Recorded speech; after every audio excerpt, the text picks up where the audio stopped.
Dear students, this is e-content for the program Bachelor of Social Work. The subject is Basic Sociological Concepts of first semester of Mangalore University, and the session number is 17. The topic for this session is types of social organization, and because this has been dealt in two sessions, so this is the part 1 of this topic. Let us begin with the recap of the previous class. In the previous class, students understood the characteristics of social organization. The learning objective for this session is that the students understand the types of social organizations. The session outcome expected is that the students understand the types of social organizations. So basically there are two types of social organizations. The first one is formal organization and the second one is informal organization. So let us try to understand the meaning of formal organization. Formal organizations are those organizations which are characterized by a specific function, division of labor, a hierarchy of authority, rationality, and a proper arrangement of statuses and rules. Examples of these formal organizations include banks, colleges, factories, trade unions, army, etc. Let us have a look at some of the characteristics of formal organizations. The first characteristic is that these formal organizations have a specific function. So, formal organizations have their own specific function or functions. For example, the main function of a university is to promote education.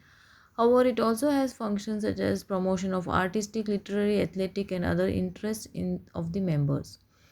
Another example is that of the church. The main function is religion, but it has other functions such as promotion of charity, ethical, recreational, educational, and other activities. The second characteristic is norms. Formal organizations are characterized by their own norms or rules of social behavior. Certain types of conduct are acceptable or appropriate in certain organizations. The formal organizations usually lay down procedures which are to be adhered to by the members. The third characteristic is statuses and division of labor. The members of formal organizations are assigned with statuses. These statuses ensure division of labor. This division of labor is a characteristic of all formal organizations. It may be said that the organization is synonymous with the division of labor. This division of labor leads to organized actions in a formal organization. Subsequently, efficiency is high in a formal organization. Also, this division of labor gives rise to specialization. The fourth characteristic is authority. Authority is an important characteristic of formal organizations. The formal organizations create authority. If there is no formal organization, there is no authority, and if there is no authority, there is no formal organization. The fifth characteristic is bureaucracy.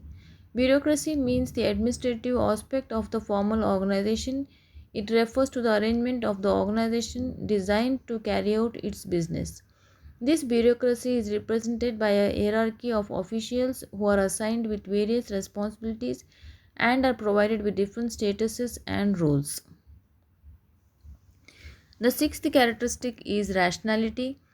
The formal organizations are based on rationality. The rationality of the formal organizations is based on two sources. First, the predominance of rules which are devised for achieving definite results, and secondly, a systematic dependence on knowledge in the running of the formal organization. The seventh characteristic is relative permanence. The formal organizations are relatively permanent. Some of them even last for generations, such as the Roman Catholic Church, the Society of Jesus, and the Oxford University. The eighth characteristic is that these formal organizations have tests of membership. Most of the formal organizations, such as the Army, the Bar Council, the State Cabinet, are relatively closed and require some tests of membership to join, though there may be some exceptions, such as a political party or an industry. The ninth characteristic is substitution of personnel. The personnel in formal organizations may be substituted by way of removal and assigning the task to others. Also, there may be changes such as transfers and promotions. The 10th characteristic is a name and other identifying symbols. Most of the well established formal organizations have their own names and identifying symbols such as mottos, slogans, songs, colors, ribbons, seals, etc. So, these were some of the important characteristics of formal organizations. Now, let us have a look at the session summary. The types of social organizations include formal and informal organizations. The formal organizations are characterized by various characteristics such as a specific function, norms, statuses, division of labor, authority, bureaucracy, etc. Now let us have a look at some of the MCQs. The first MCQ is that the characteristics of formal social organization includes criteria such as a specific function, B, norms, C, both A and B, D, none of the above, and the right answer is both A and B. The second MCQ says the nature characteristics of formal social organizations include criteria such as A, authority, B, bureaucracy, C, both A and B, and D, none of the above, and the right answer is both A and B, C. The third question is formal organizations imply statuses and division of labor. This statement is A, true, B, false, and the right answer is A, true. The fourth MCQ is formal organizations have a name and other identifying symbols. This statement is A, true, B, false. The right answer is A, true. The fifth MCQ says that formal organizations have relative permanence. This statement is A, true, B, false, and the right answer is A, true. So this is the reference book which has been used for the preparation of this study material, and the students can refer this book for a better understanding of this topic.